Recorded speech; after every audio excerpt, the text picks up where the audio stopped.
নমস্কার বন্ধুরা, আমি আরও একবার চলে এসেছি একটি নতুন রান্নার রেসিপি নিয়ে, অসীমার রেসিপিতে। আজকে আমি বানাবো মূলো শাক ভাজা। মূলো শাক ভাজার জন্য মূলো শাকটাকে আমি এখানে ধুয়ে পরিষ্কার করে রেখেছি। এবার এটাকে আমি কেটে নেব। মূলো শাকটাকে তারপরে আমি এইভাবে ঝুড়ো করে কেটে নিয়েছি। আর যে সকল উপকরণগুলো আমার লাগবে, এখানে নিয়েছি সর্ষের তেল, ফোড়নের জন্য নিয়েছি গোটা সর্ষে, লাগবে আমার কাঁচা লঙ্কা কুচি, পেঁয়াজ কুচি, রসুন কুচি, এখানে নিয়েছি লবণ, হলুদ আর চিনি। প্রথমে আমি একটা পাত্রের মধ্যে অল্প একটু জল দিয়ে মূলো শাকটাকে সিদ্ধ করে নেব।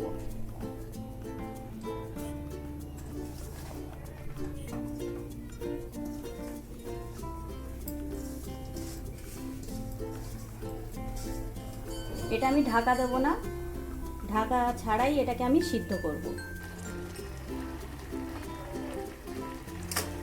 এই দেখুন, শাকটাকে আমি সিদ্ধ করে নিয়েছি। এটা ঢাকা দিইনি বলে এর কালারটা দেখুন কত সুন্দর সবুজই হয়ে আছে। এবার এটাকে আমি একটা ছাঁকনিতে ছেঁকে নেব। কড়াটাকে আমি প্রথমে গরম করে নিয়েছি। এবার এতে আমি দিয়ে দেবো সর্ষের তেল।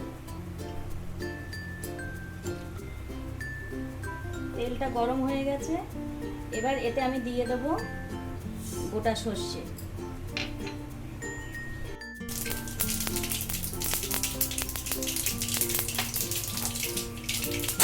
সর্ষেটা যখন এইভাবে ভাজা হয়ে যাবে, এবার এর মধ্যে আমি দিয়ে দেবো মূলো শাক সিদ্ধ করে রাখা মূলো শাক দিয়ে এটা একটু মিশিয়ে নেব।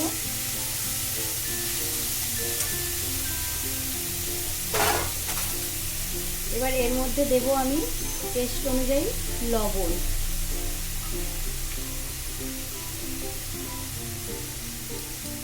আর দেব হলুদ গুঁড়ো দিয়ে এটাকে আমি ভালো করে একটু ভেজে নেব। মূলো শাকের যে জলটা ছিল সেটা যখন এবার শুকিয়ে এসছে একটু, তখন আমি এতে দিয়ে দেব কুচি করা কাঁচা লঙ্কা, দেব কিছুটা রসুন কুচি, আর দেব পেঁয়াজ কুচি দিয়ে এবার এটাকে আরো ভালো করে এবারে ভেজে নেব।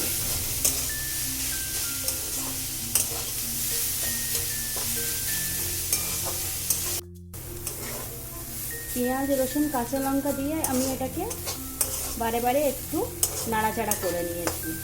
এবার এটা ভাজা ভাজা হয়ে গেছে। এবার এতে আমি দিয়ে দেব একটু টেস্ট অনুযায়ী চিনি,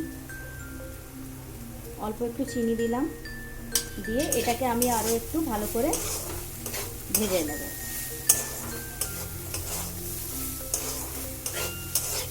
নামানোর আগে চিনিটা দিয়ে আমি একটু ভালো করে 2 মিনিট ভেজে নিয়েছি। এবার এটাকে আমি নামিয়ে দেবো। এটা হয়ে গেছে, গ্যাসটা অফ করে দিলাম। এবার এটা একটা পাত্রে আমি নামিয়ে নিচ্ছি।